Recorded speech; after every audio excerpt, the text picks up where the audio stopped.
laying down, getting our body to land here.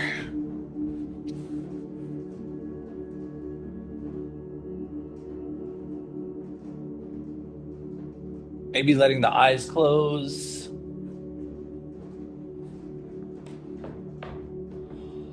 Certainly softening the breath.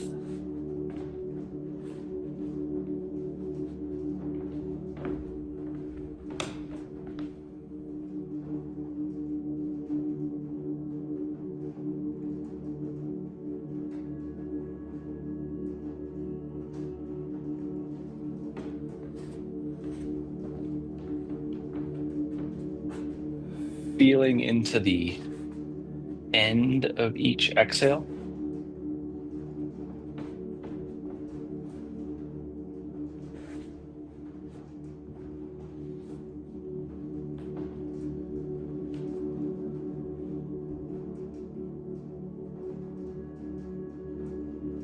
This young woman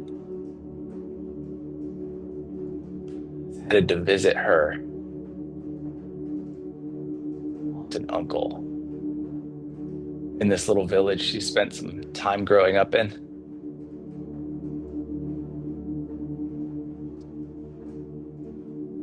Had a pretty significant amount of travel to get there.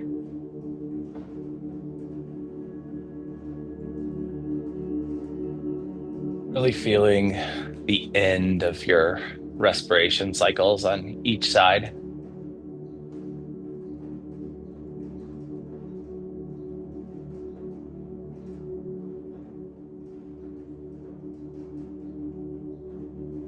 We'll give ourselves just 20 more seconds to settle here.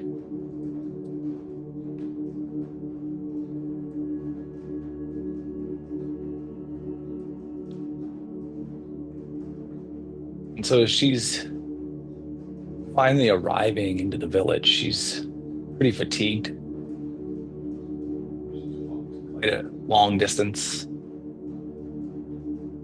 When it feels appropriate for you, let's pull both of our thighs in towards our torso so we can give ourselves a nice little squeeze here. Think about how the spinal column itself reacts to this hip pressure. Pay attention to the angle of the sacrum and what you have going on as the spinal column transitions into the lower half of the body. You can play with that. The tailbone can lift and you can craft more of a flexion angle, or you can stay more neutral with the sacrum rooted and grounded.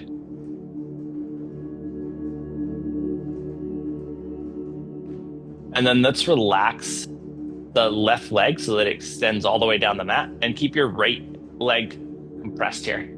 Both hands can travel to the hamstring or shin if that feels comfortable for you. And then we're just going to add a little lateral sway to the right knee. Little lateral sway that mobilizes that proximal femoral head in the hip socket. The movement itself doesn't need to be much, though. This could be a half inch or less.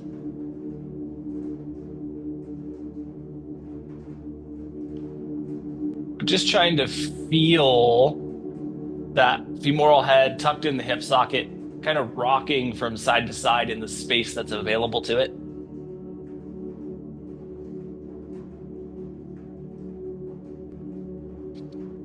And then we'll release the left hand and draw the left leg into that waiting hand so that we get back into this double compression space. See if you can feel any asymmetry in how the hips are sitting. And then we'll release the second side, the right leg. And the right hand can find its way over to the left leg if that feels comfortable for you.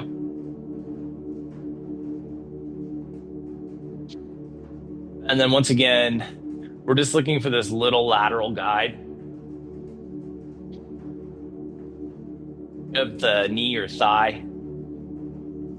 And that little bit of movement really gives us all the movement we need on the other side of the femur. play within that hip capsule.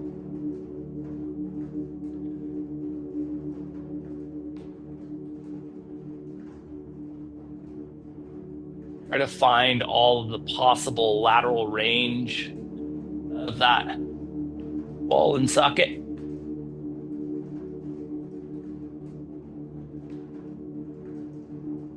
And eventually, when you feel balanced, whenever that is, no rush to make that true, you're gonna pull your right knee back into the waiting right hand so that you can one more time get this dual compression. See if there's any more space. Maybe you pull the legs out a little bit wider this time to play with that hip space you've created. And then let the feet come back down to the mat. And as you land your feet here, let's just press our hips up into a little bridge. Get the glute engagement to turn on when you get into your neutral bridge angle. And use that glute engagement to help just kind of reacclimate the femurs back into their place. And then we'll relax the tailbone back down to the mat. Let the knees fall to one side or the other, whatever side feels most appropriate for you. And we're gonna press ourselves up into a seat, into staff, legs extended out in front of us.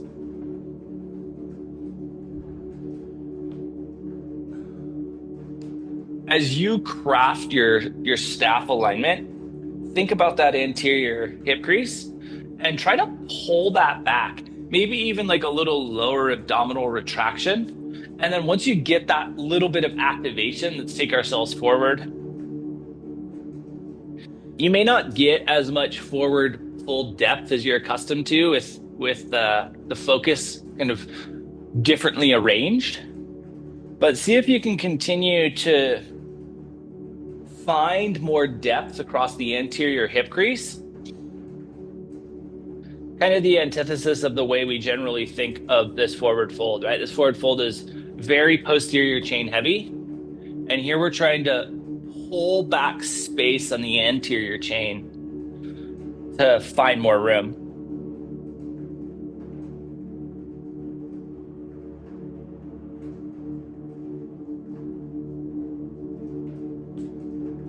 You may find that puts a little more tension in the posterior chain, and that's totally normal.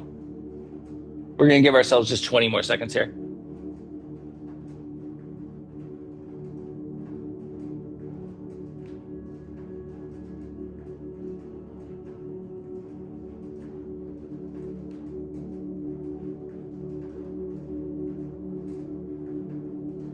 And when it feels appropriate, let's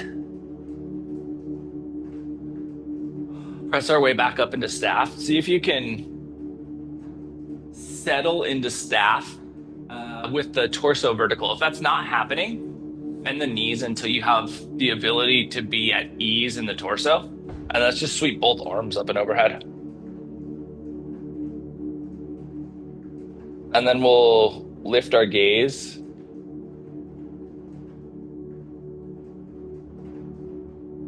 And then drop the hands to heart center and tuck the chin so that you look down at your fingertips and really try to maintain that vertical spine alignment. So the only part of our spine that is off that center line is our cervical spine. And then hands staying at heart center. Bring the cervical spine back into the vertical stack alignment. And pay attention to how much musculature activity is going on here in this relatively L'd shape of our body. And then we are going to recreate this on a wall. So we're going to transition to a wall. And as we swing our hips up onto that wall space, or we swing our hips up and extend our legs upward on that wall space, let's think about breath cycles that retract the anterior hip crease. So if you get into this shape and the posterior chain feels like it's too much, bend the knees, take some pressure out of that. But if we can get the legs to Wrong. Once we get our legs into a place where they're comfortable, and that's our primary objective, getting the legs into a place where they're comfortable, then we're going to start to breathe so that we're like drawing ourselves down into the corner that we've tucked our tailbone into from the anterior hip crease.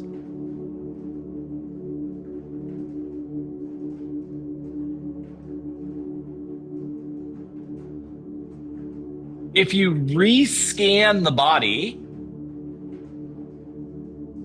this is a different sensation than the L we created when our torso is vertical, right? We should have less musculature requirement to recreate the same shape at a different orientation.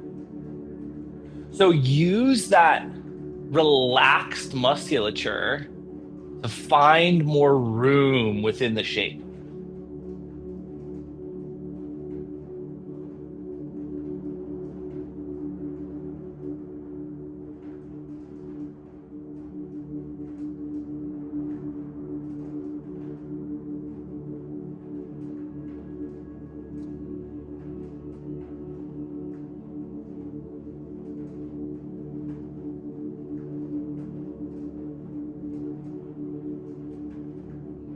Just drawing ourselves down and into the corner that we have our tailbone tucked into.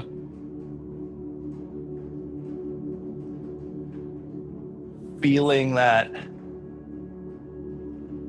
anchoring from the corner of the shape. And so as this young woman is walking into this town,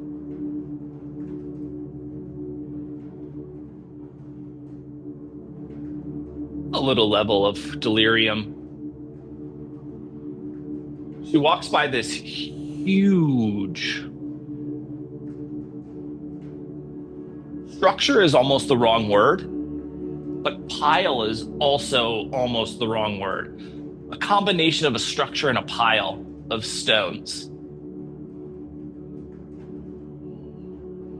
And she kind of notes it because it seems out of place as she's entering this little village. And she certainly doesn't remember it being there when she spent her time there as a youth.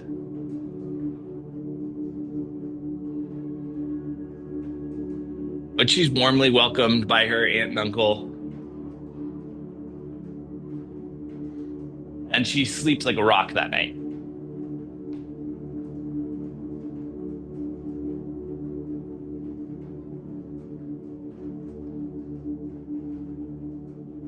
Next morning, she wakes up relatively early and she heads into town where her favorite bakery is to get some croissants for the family. And as she's heading into town to the bakery, she's like looking out at the entrance to this village and she sees this massive stone like pile structure. And it kind of jogs her memory from the night before. It's something that she had totally forgotten about. But at the same time, it's so weird. It's so out of place that it starts to become a thing she thinks about as she brings her croissants back home.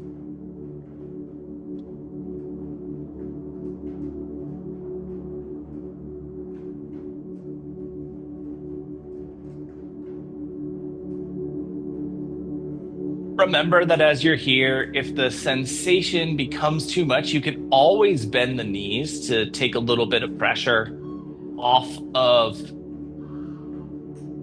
the shape itself, to offer a little bit more ease for the body.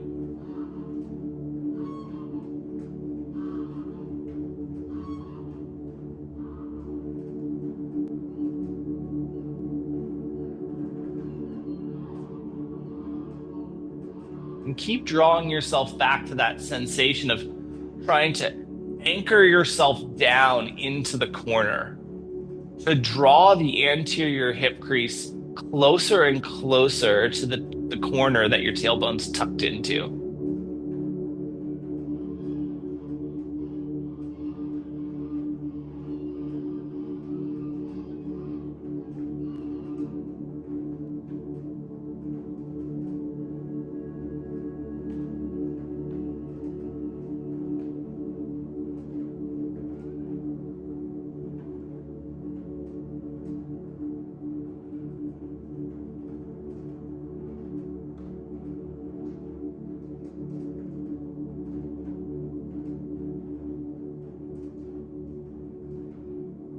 We're going to give ourselves just 60 more seconds here.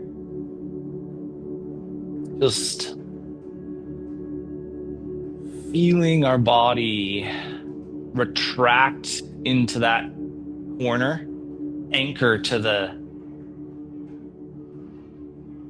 roughly center point of our body, that anterior hip crease.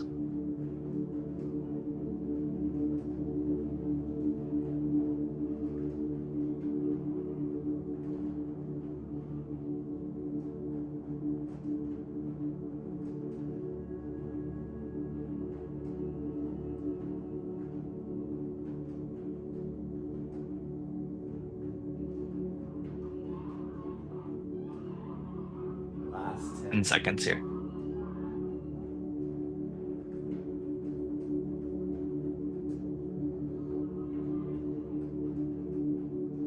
And then to come off this wall, let's bend our knees and just let the knees fall to one side or the other. And then we can press ourselves up and we'll make our way back to our traditional mat placement and re-find ourselves in staff. So from staff, let's take both of our blankets or towels, and from a shelf fold, just go hot dog and then block. So we end up with block-like approximations with both blankets. And those are just going to be set to the side for a moment, but we want to have them handy. When you recreate your staff positioning, draw that anterior hip crease back into your body, and let's go forward into one last seated forward fold. See if we can find a little bit more room.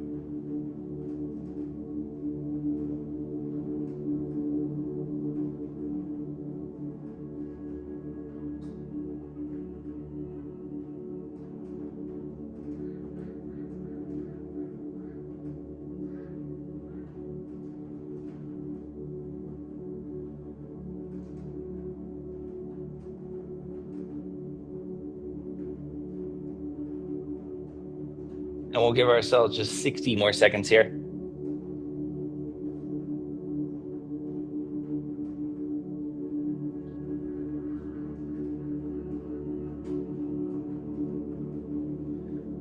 And so when this young woman gets back to her aunt and uncle's place, she asks them about this stone pile. And they kind of like snicker a little bit. And then they say, oh, well, it's a little bit of a mystery. And then they change the subject and move on. They weren't weird about it. They were playful about it. But she didn't get the answer she was looking for.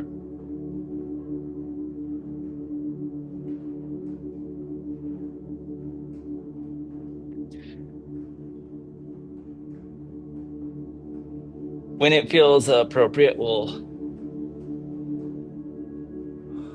bring ourselves back up into vertical. And then we're going to take our blanket towel folds and we're going to place them I just want to show you how we're going to place them when we do place them. We're going to place them so that the folded edge bumps up against each other. And so folded edge to folded edge, open edge to open edge on the opposite sides. We're going to lower ourselves onto our spine. Leave that one right there. And the first blanket with its fold facing upwards is going to come underneath I did it wrong. So let's do first blanket up underneath the spine facing the other way. So fold is facing down and you're going to tuck that as far up your spine as you can. Then the second blanket with its fold facing upward, order of operation is important, will come down and that'll be the sacrum. So we end up with a lot, it's like a bolster support essentially. We end up with a lot of support under the sacrum, under the low back, and then we have this nice upper back bend. And we'll just soften our way into this.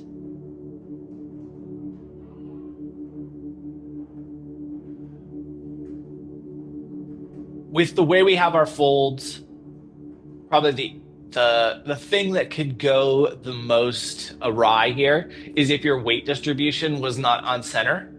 So make sure that you feel evenly supported on the left and right side of your body, all the way to the lateral edges. Arms can be by your side, they can be out towards cactus or T. Ideally, palms are up if that's acceptable for your shoulder structure. And legs can be extended here, knees can be bent. Theoretically, bottoms of the feet could be together as well.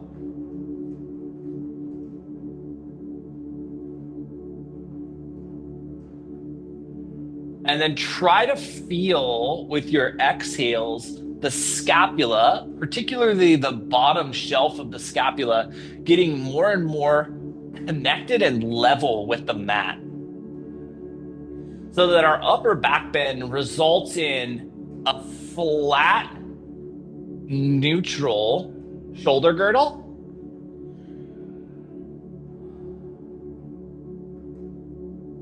And the emphasis is kind of the little bit of extra mobility at the thoracic joint.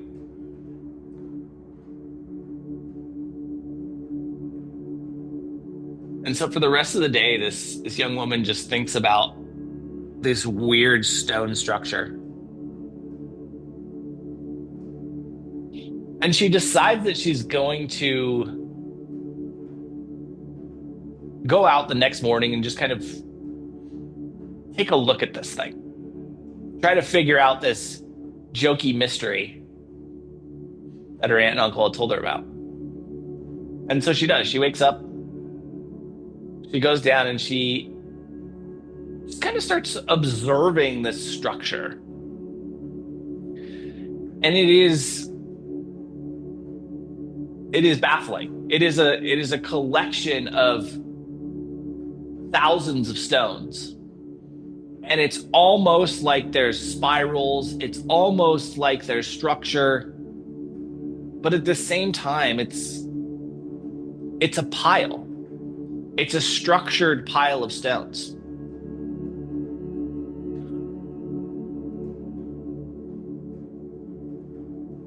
And she's been out there for maybe 15 or 20 minutes when this man comes along and he places a stone on top of the structure. And he does it in a very careful, very studied, very measured way.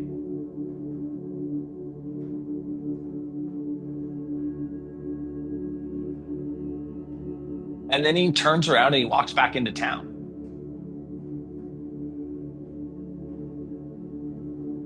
And it happened so quick that she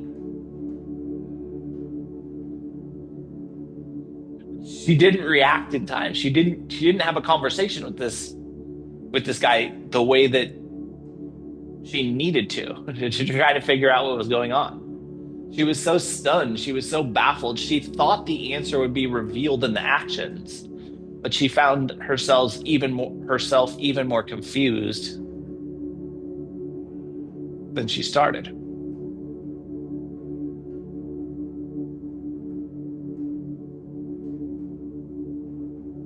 And so for almost the entirety of the rest of the day, she observes this stone pile, not from right near it, but from wherever she is in town. She's always just like looking at the entrance and observing the stone pile.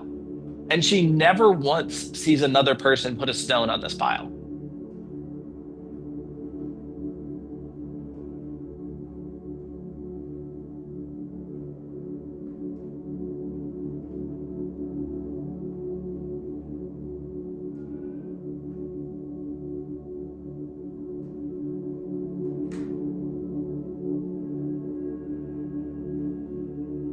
Really feeling that bottom shelf of the scapula sit neutral against the mat here.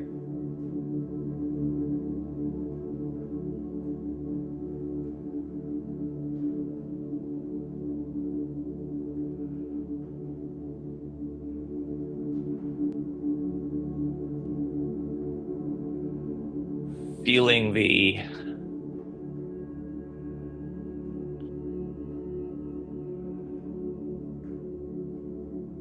end of each cycle of respiration as it's impacting you.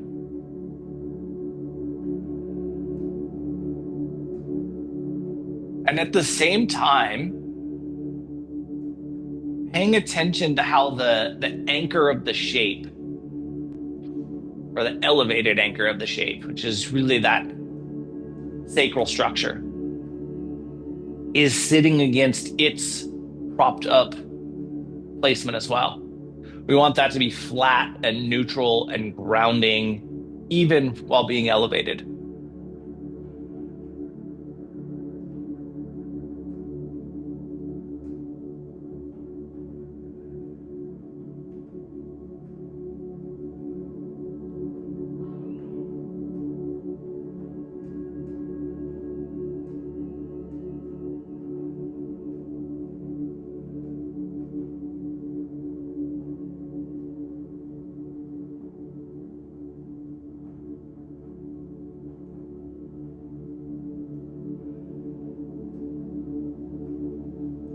We'll give ourselves just another 60 seconds here.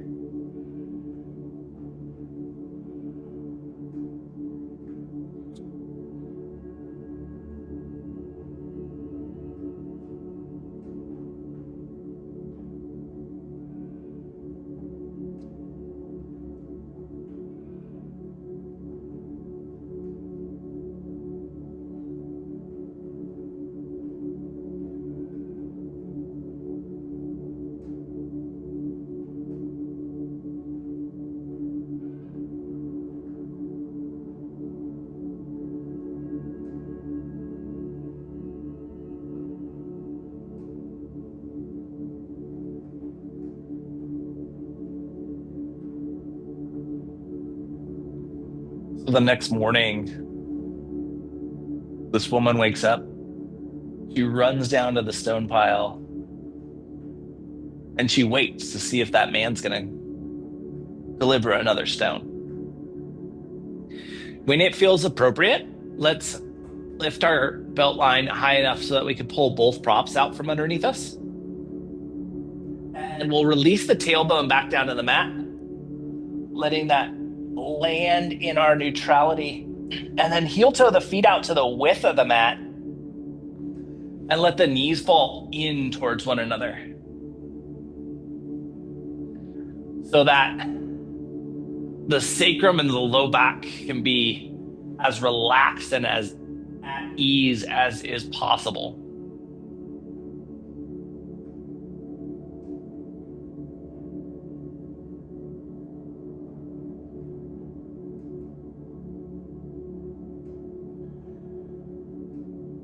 And so sure enough, maybe 10 minutes after she shows up, the same man shows up at this structured pile and places a stone very carefully.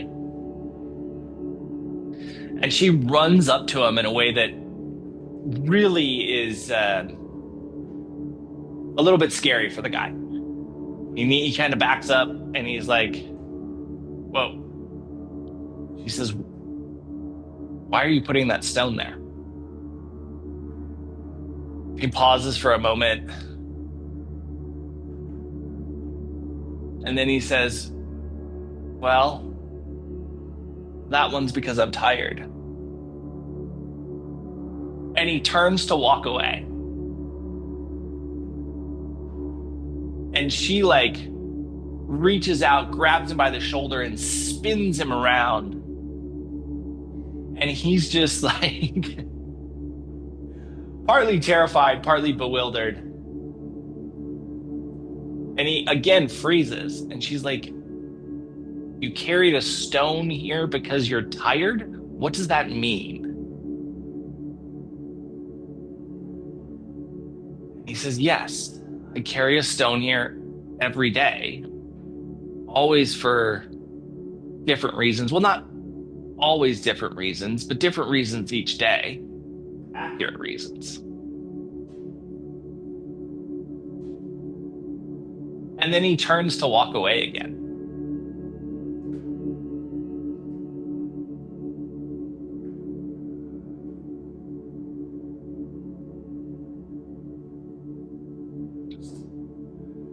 really feeling the neutrality from the sacrum to the crown of the head and letting your body just land in each cycle of respiration.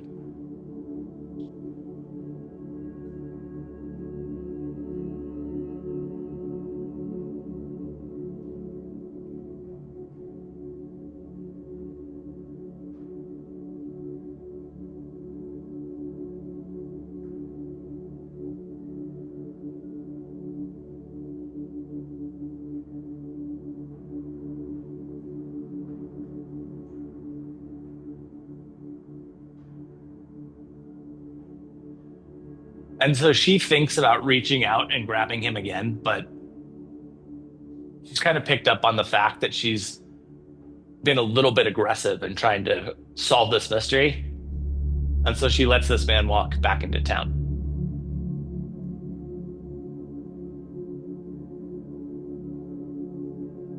And now she really wants to know what's going on here.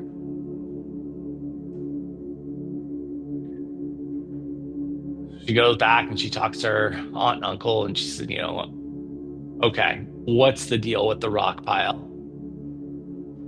And they say, oh, it's not really a big thing. It's this guy, he's in town. He puts a rock there every day. And she's kind of picturing this as this start of 0 stones and this buildup of all of these stones over all of these days. And she asked her aunt and uncle if they know why. And they both give different answers. And they're opposite answers. Her aunt says, well, because the summers are too hot. And then her uncle says, no, it's because the winters are too cold.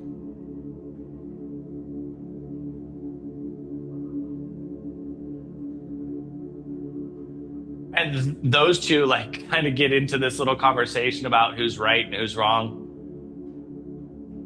All the while, this young woman is now even more confused. The more information she gathers about this stone pile, the more confused she gets about it.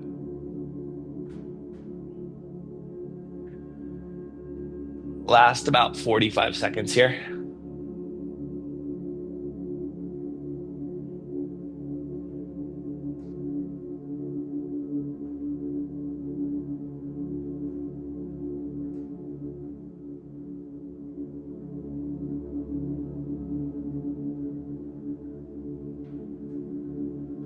Letting your breath land in your body and letting your body land on your mat with each respiration cycle.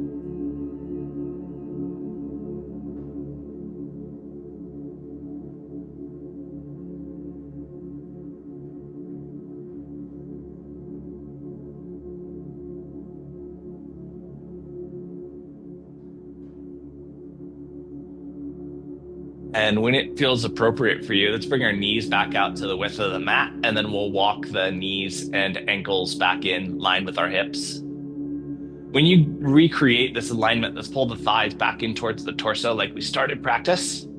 Give yourself a nice little squeeze here.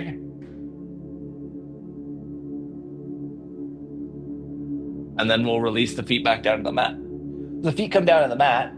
Your choice. You can use the props kind of exactly as we have them in these block shapes. Bottoms of the feet together, knees out wide. If propping really helps you settle and land, I'm strongly going to suggest that. If propping isn't really helpful in landing and settling, then you're not forced to use the props. But the goal here is to be at ease.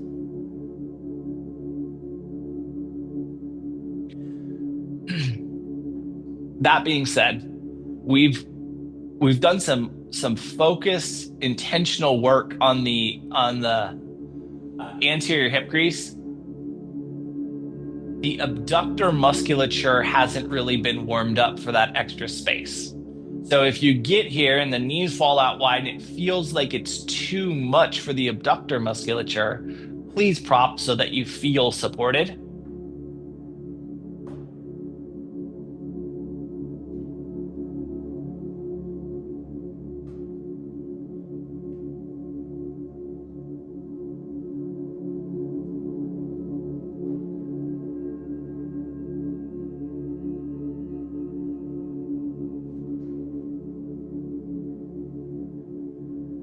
And so for the rest of the day, this young woman is just determined that before she leaves tomorrow night to return home, she's going to figure out what this rock structure is, why it exists, why this man is building it, why everyone thinks it's something different.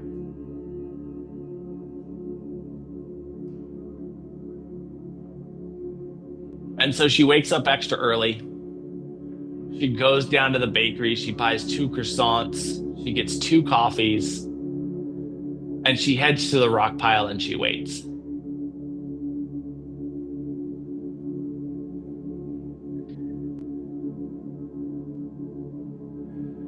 Think about the entirety of the spine here, particularly the lumbar, which can get into extension placement, and see if you can bring that back into neutrality so that the spine can be roughly as neutral as it was when the knees were together, now with the knees out wide.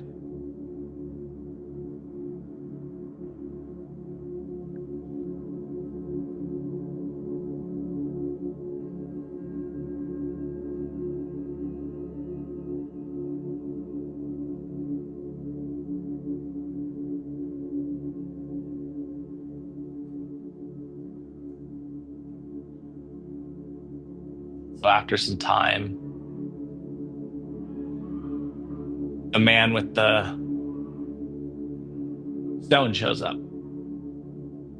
And she kind of pops out and she can see that he's scared.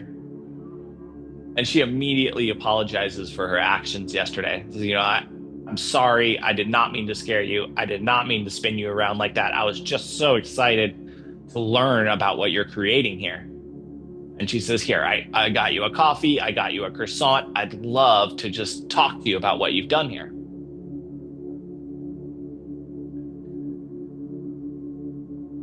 And so with some level of apprehension, this man takes the coffee, takes the croissant,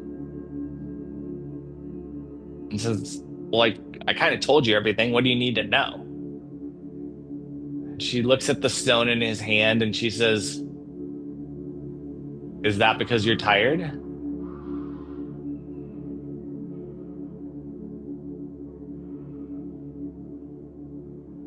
And he looks down at the stone in his hand and he says, no.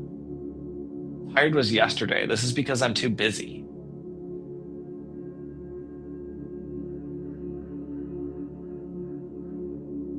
And she's just she's struggling to formulate a question because she's so confused by what's going on. And she kind of stumbles out. So you carried a rock to this stone pile because you're too busy. The man looks at her and says, yep. And then he goes to place the stone. He very carefully places the stone on this structure. And the place where he places it, it looks like it fits there.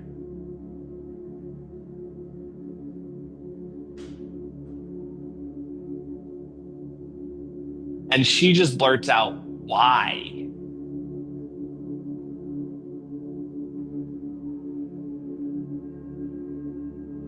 Check back in with that neutrality at the lumbar. Think about the full cycles of respiration.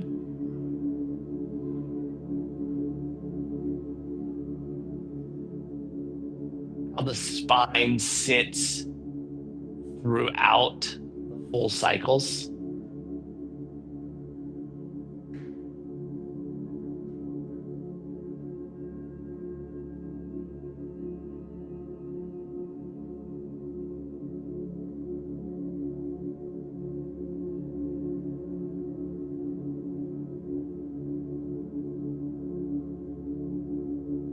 Let your body scan, starting at the feet and working your way up, kind of a bilateral scan, noting if there are any asymmetries in the way that the body is sitting the way that the body is landing, resting, supporting itself against the mat. Ask yourself if there are tweaks, adjustments, micro movements that could bring more balance here.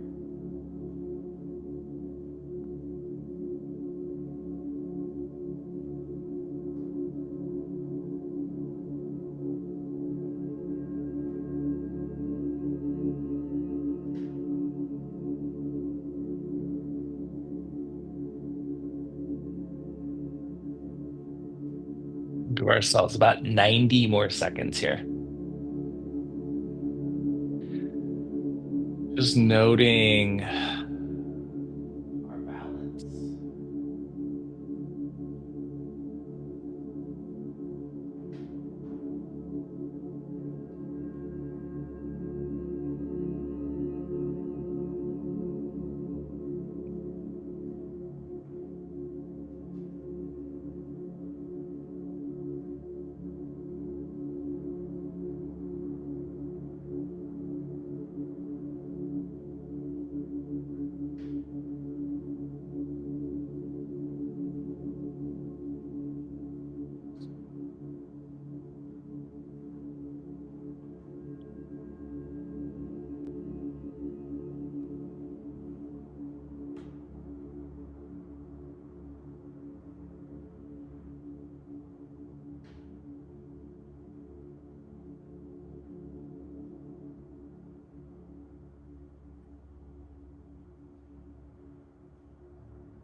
And then when it feels appropriate for you, bring our knees back to neutral. Here, ask yourself whether you're more at ease with the legs extended or you're more at ease with the legs bent. And just put yourself in the place where you feel more at ease. And then we're going to let our eyes close.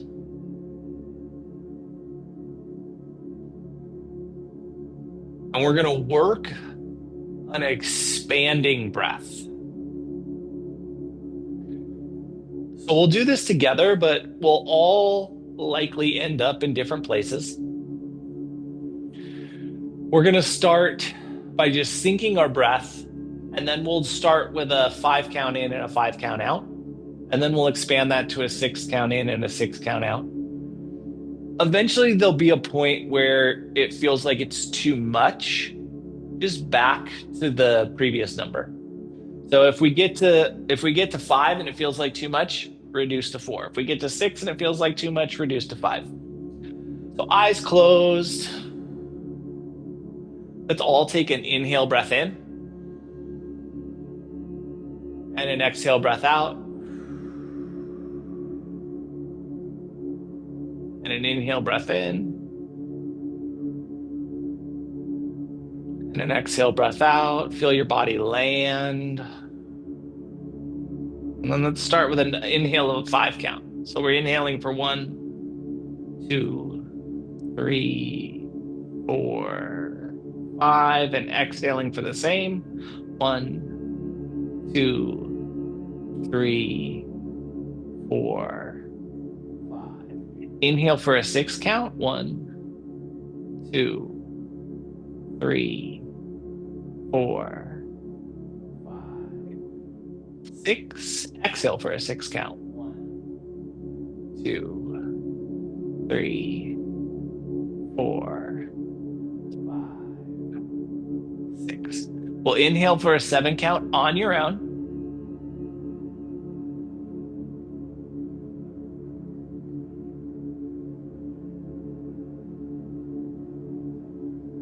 And eventually there'll be an exhale for a 7 count on your own.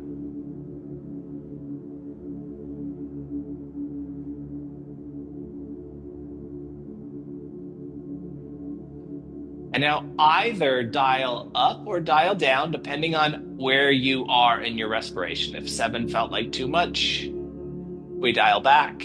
If there's still room to breathe, we continue to increase our count.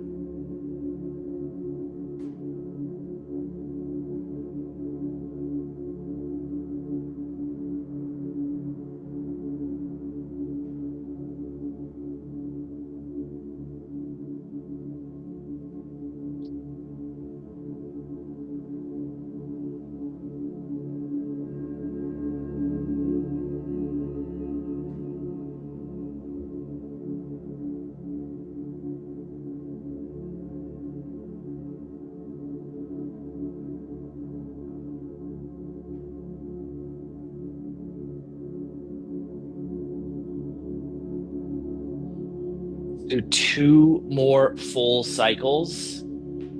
Equal count in, equal count out, equal count in, equal count out.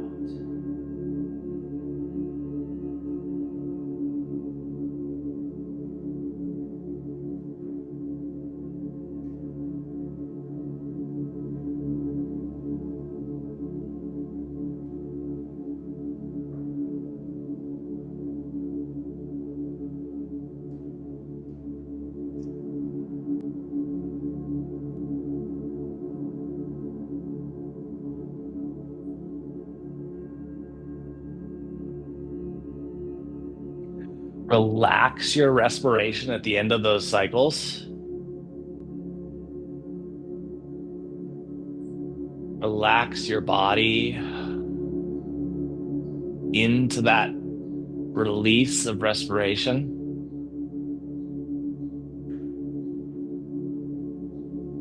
Put yourself in a shape where you can appreciate some stillness. Let's just prepare ourselves for Shavasana.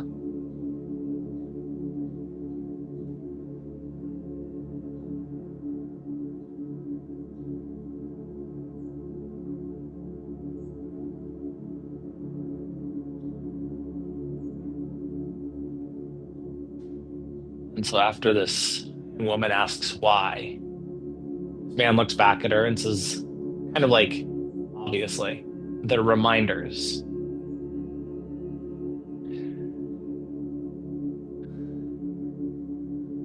And again, she's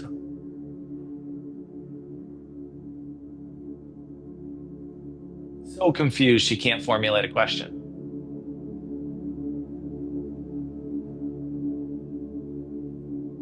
How are all of these things reminders? It's too hot in the summer, it's too cold in the winter, he's too tired, he's too busy. What are all of these pieces and how do they fit to solve this puzzle?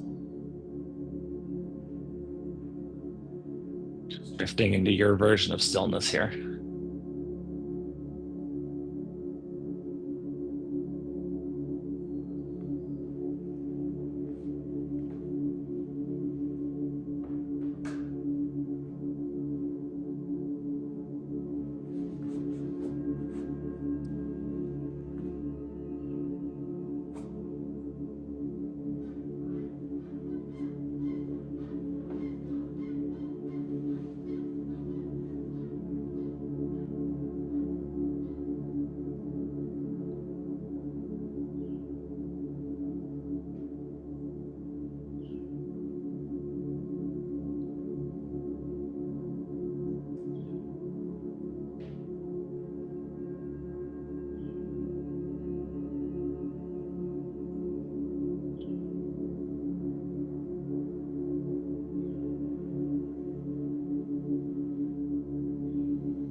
So not really being able to formulate a question.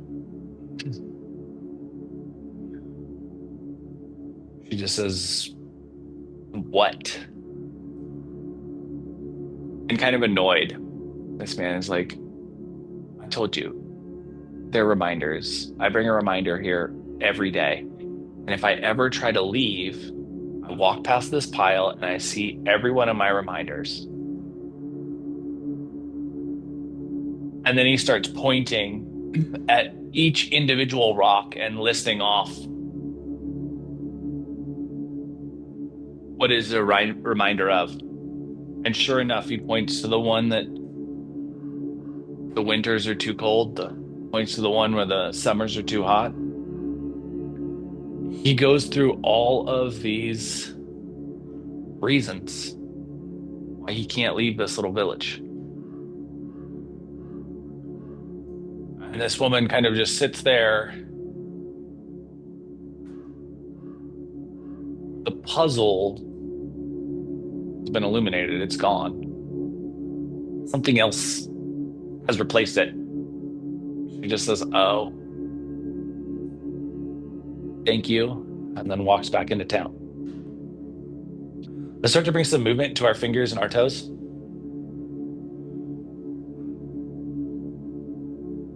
Into our wrists and our ankles.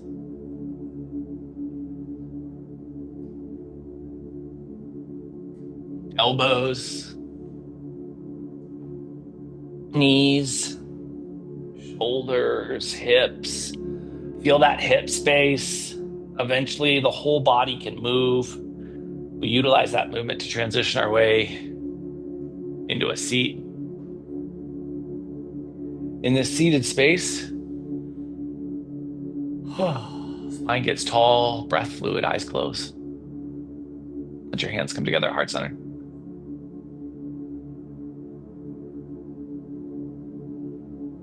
Just feel your body anchor and land here.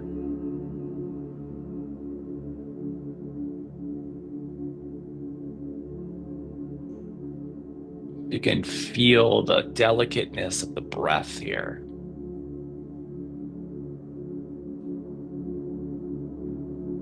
Over the course of the next 7 days, can you remind yourself that our excuses are tied to our comfort and not our potential?